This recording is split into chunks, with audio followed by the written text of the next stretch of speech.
Good morning from a freezing springtime Toronto that seems to be a little bit messed up with in confusion of it being so cold and icy here.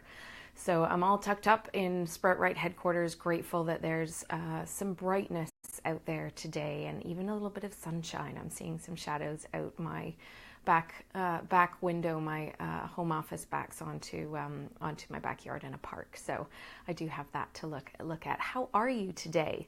I want to talk with you today and share with you and get some ideas even from you if you're watching, and have anything that you want to chime in about healthy snacks. So snacking is something that we do all day long, and typically when we're going to have a snack, it might be something a little less nutritious. Now, when I talk to parents of toddlers, especially, we end up talking about what does their child eat in a 24-hour period. So what are they eating all day long? And that's a really important thing actually for children of any age really, to be looking at what's their consumption throughout the day. If a child comes home after school and they are famished and they eat so much that by the time dinner comes, they're not really all that hungry, that's totally fine. We just need to really nail what is it that they're having as their snack, and then move forward from then thinking, okay, well, you've just had some protein, you had some hummus with those carrots, and maybe they had some nuts or seeds or something like that. Whatever their snack was, kind of lump that into kind of dinner, and know that whatever it is that you're going to offer them at dinner time, they're probably not going to eat as much of, and that's totally fine, because by the end of the day, by the end of school, they're done. They need more nourishment. Their brains have taken in as much as they can, and as as the year goes on, even then kids are going to change throughout that year, to how they were in the beginning, to how they were closer to the end. Now we've had March break already, so they really are quite in the groove of knowing how much food hopefully to have during the day, and also if they're just not feeling great, then their food consumption is going to be a bit different anyway. So I've got on my desk some inspiring ideas, because who doesn't need a really good snack idea? So these are things that I have in my cupboard, and I kind of the other night my daughter was watching TV, my 14-year-old, and she asked me at one point to buy almonds without the skin. So the white almonds, I tend to use those to make almond butter. So almond butter, almond flour, all of those kind of things. So she wanted those to have as a snack. So I kind of just threw the jar at her very gently, and said, here, why don't you have some of these as a snack? And she polished off the whole jar. I don't even have any left to show you today. So when you put these things in front of them, they will eat it. But if she went to the kitchen and said, I want to find a snack or something like that, there's no way that she would have gone to the cupboard and found that. So this is my jar collection that I keep in the cupboard, and they probably wouldn't know that they're necessarily there. So anyway, here I have some dates. I actually have these in the morning before my workout. But I always have dates on hand, and if they're feeling really like they need a boost or something quite sweet, then they'll do this. Sometimes we soak them and then we add them to a smoothie. So there's a whole bunch of different things that you can do with dates. Megan Telpner, a fellow nutritionist, sent out one of her newsletters. There was like a chocolate pudding or something like that, super healthy. And she soaked dates and then blended everything together. I haven't actually got to make it yet, but I thought, oh, that's great. Another use for dates that I know that I already have in my cupboard. Here I have some dried apricots. Now you may think, well, why are they brown? Aren't they supposed to be orange? Because apricots are orange. And these are unsulfured organic Turkish apricots, they do tend to call them. So that sulfur process that keeps them looking orange, for some who have a tendency towards asthma and allergies, sensitivities, and things like that, they can react to foods that have been sulfured. So just something to think about. If you haven't come across these, you can buy them in the bag with the zip thingy on them, or get them in the bulk section. But you do need to look at, quite often they're called Turkish apricots for some reason. Here I have some raisins in there. Normally this would go into like one of those little baggies, and we have lots of those with the zips. Not plastic, they're made of fabric, they're washable, all those kind of things. So I'll throw some of these in, maybe along with some pepitas, sometimes they're called. I think that's how you say it, but these are pumpkin seeds. Which are great. I've bought tamari pumpkin seeds before as well, which just kind of changes up the taste a little bit more. Here I have some sunflower seeds. So all of these things can kind of be blended together with the raisins, and cashews are a lovely favorite. They're just nice to sort of sit there and nibble on. Also, I've got some other nuts here. We've already gone through a few of these. These are walnuts, almonds. Like I said, my daughter completely polished them off the other night. So you can get the ones with the skin, the brown skin on. I actually keep some of those in my car all the time, because sometimes you get in your car and you're starving and you think, I'm gonna have to stop somewhere and just grab something. And you don't have to if you just have that little stash of something healthy in the car. And when the kids get in the car and they say, I'm starving, after they've done their dance or taekwondo or whatever it is. Yesterday my daughter was at parkour and she came out of that absolutely starving. So I threw the bag of almonds, and then she did have some. If she'd come home and I said, here, have some almonds, she might have said, yeah, no, I don't know. No, I don't want something else, Mom. So another thing that I have in a jar, which is quite essential, are toothpicks. I was actually, a request today from my youngest was, Mom, next time you buy the toothpicks, can you please not buy the flat ones? So they're not loving the flat ones, they like the round ones. Anyway, toothpicks are fabulous for eating a bowl of fruit. Maybe not this much fruit, but anything that can go onto a toothpick and be eaten like this is just a whole bunch of fun, isn't it? It's much better, than sitting there going, yeah, I'm eating my pineapple. So get the toothpicks out, stab them in, have any kind of fruit that you want. I've just got some lovely pineapples, some cantaloupe melon, and some watermelon left or hanging around. So I just pop that into a bowl, combine that maybe with some protein and good fat rich walnuts, almonds. Almond butter is an amazing addition. I actually still do this. I used to with my kids. I take a banana and I chop it up into small sort of pieces about this, and then on each piece, when they were so much younger, I would cut it in half and I put a dollop of almond butter on top of it, and then they would sit there and eat it just like it was a little cheese and cracker type of situation. They love it. Now we just peel the banana, throw some almond butter on top, and then just munch our way all the way through the banana for a little while. One of them was adding raisins on top of it for some bizarre reason, but then again, why not? Raisins are so iron rich. All of that dried fruit that I just showed you is really iron rich, so it's amazing. Now these little guys are a lot of fun too. These are just some fruit pops that I've made. So you got to get your blender involved with these. In this is a bag of, what did I use this time? I think it was mango, pineapple, strawberry, something like that. Some sort of fruit blend that's, hi there, Jamie, how you doing? You just did that for your littlest guy, slice a banana and dollop a piece. It's so easy, isn't it? It's like super, super quick, and they love it. They absolutely love it. Also, what did I have hanging around the other day? We used oat cakes instead of crackers. Rice cakes are also fantastic. But the oat cakes, they just have a bit more structure to them as well, but not too much. That's another great place to put almond butter or anything like that. I mean, you can of course put cheese on top of that, or any dip or anything that you like. But oat cakes are really just oats, so you really keep them going for a long time. Low glycemic index is what that's called. It's a slow release carbohydrate, just like eating oatmeal instead of a boxed cereal or something like that. Does keep you going for a lot longer. So this is actually how I made these little guys. So I blended and then I put them into these little cups.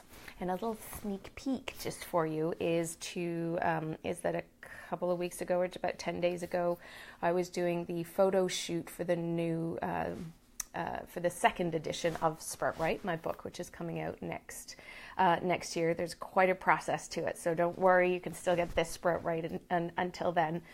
but the next book will have tons of photos in it, and these guys were a part of one of the photos, so a little sneak peek into seeing that.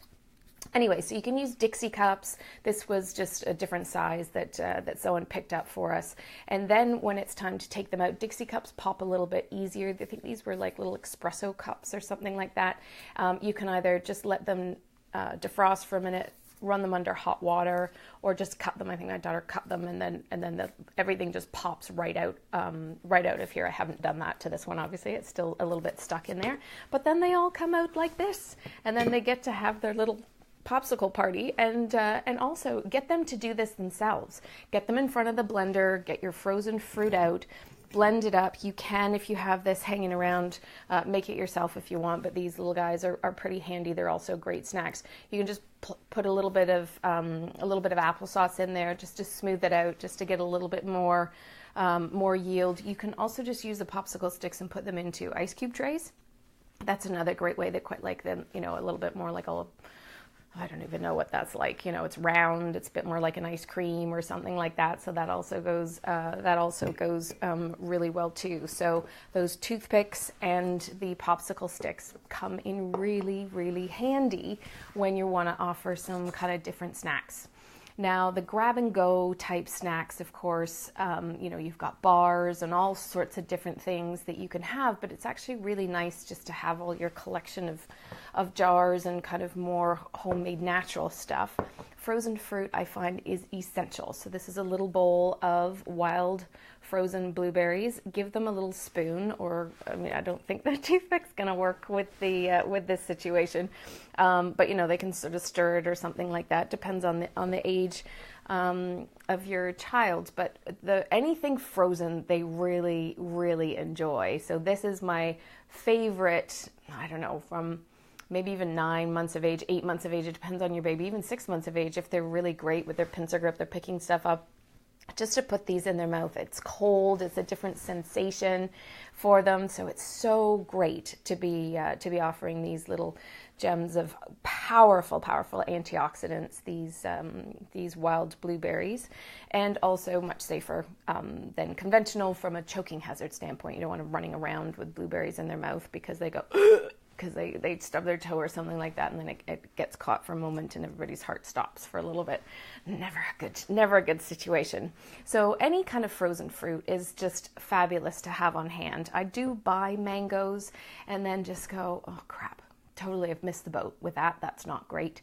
So so then the frozen just comes in that I buy massive bags from Costco sometimes, or anywhere that would have organic. I buy organic. I feel it's a best case scenario, but certainly it's not for everyone for many different reasons. So just choose whatever it is. I think I brought frozen pomegranates as well. Actually that's what made this a bit more red, was the frozen pomegranates. We thought we'd try that and see how that worked. I hadn't come across that before. So whether it's blended and put into something like this, there's also frozen yogurt that you can add into just a blend of fruit and then put that into something like these little guys too. Tons of options. I'm seeing more people jump on and off of this. So if you've got any comments or any ideas that you want to share with everybody, feel free to type them in. We're just talking about snacks and healthy snacks today. So some of the bars, I'm going to do a whole other live video on all sorts of different bars, because that really does need its own its own deep dive onto what can you do to choose a better bar and things like that. But one of my personal favorites that I make sure that I do always have on hand, because I'm back. Sorry, my phone rang. Even though I put on the do not disturb, I thought that was supposed to whoop, nobody can call me now that I've said do not disturb. Anyway, sorry about that pause. So this is one of my favorites. Oh no, and I didn't even pick up the right one. Anyway, these are the Clif Bars, the nut butter filled. So this is, I'm going to call this the adult version, which is quite high in calories, and they just came out with a Z-bar version of this, which is the kids bar. And I've discussed with Clif quite a few times and talked about this on radio. about the sugar content of the kids' bars. I'm always looking at that. I'm always looking to see how much sugar is in some sort of packaged anything that you're giving to your child, because it's really misleading. And I found that what was in the Z bar at the time was really quite high. It was a lot of sugar for a small bar. And I did have a sample of the Z bar, but after parkour the other night, my daughter inhaled it, and that was the almond butter one. I've got a chocolate peanut butter one here, and then I believe this is a new one, a banana chocolate peanut butter. Not to my taste, but could be great. I haven't tried that one yet. But they're smaller bars. The kids nut butter filled are smaller bars. But basically, as far as I'm concerned, anything that has almond butter in it is really fair game. I throw it into my smoothies. I put it in, on, like I said, on top of the banana. I put it anywhere that I can put it into. So it's a really great option.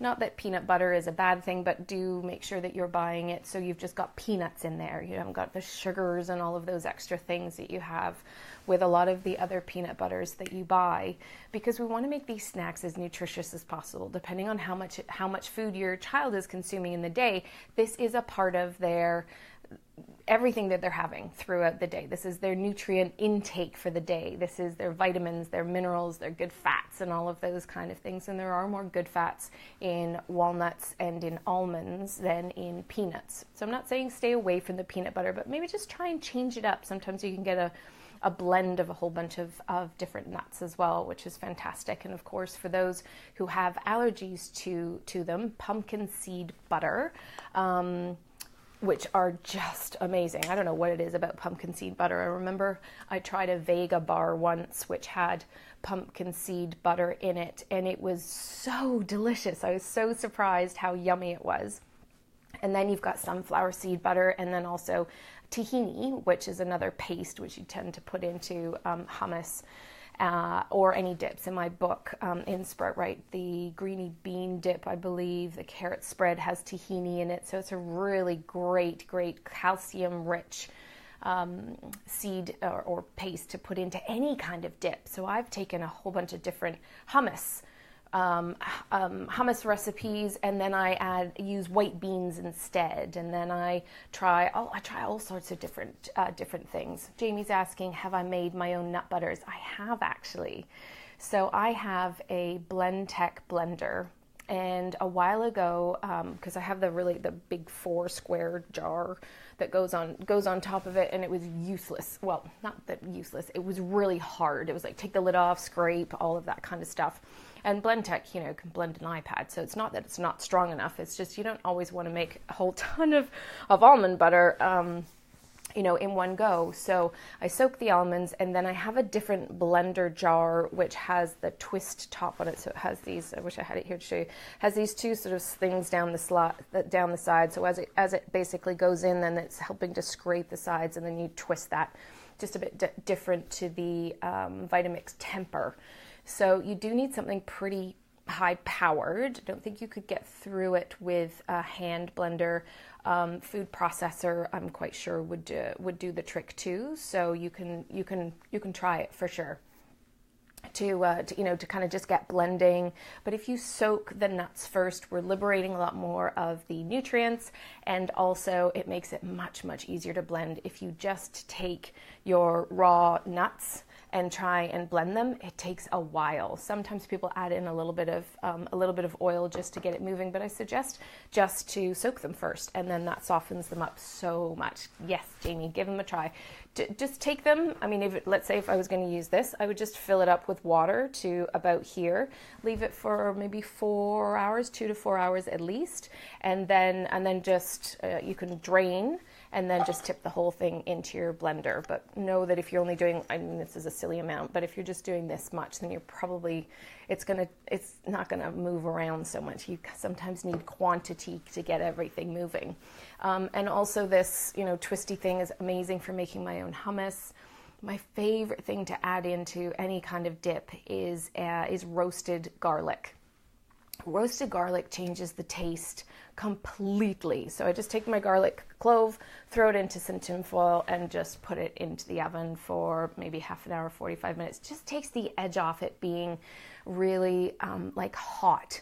You know, garlic can be quite hot sometimes if I add in raw garlic and on fish, and you know, there's so many recipes, even in this books, even in this Sprout Right, as well as the second edition that's coming out next year. Then there's tons and tons of times I use raw garlic in things, and it just is sometimes a bit hot, and you don't always want to have stinky breath of raw garlic. Amazing for the immune system. So just roasting some garlic and then popping that into the blender as well with cannellini beans are one of my favorite beans to make a dip with. So just take a hummus recipe and then just switch up the beans. The cannellini beans are so smooth. Hummus is always going to have a bit of texture because you've got the chickpeas and then the skin on the chickpeas, and the cannellini beans, which are white kidney beans, are so smooth that it's just a completely different dip. So try and do that in front of your kids, or give your kids a recipe depending on their age, or set it out, put it out in little, in little bowls like this, and say, okay, this one goes in now, and this one goes in now, and this one goes in now. If you have a more resistant child, then they're definitely going to be like, yeah, I just made that. Okay, Mom, let's try it, and get the carrot sticks out and the celery out, or cucumber.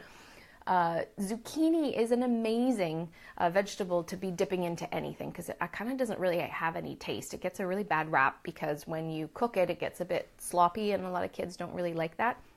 So just cut up zucchini and then use that as something for a dip.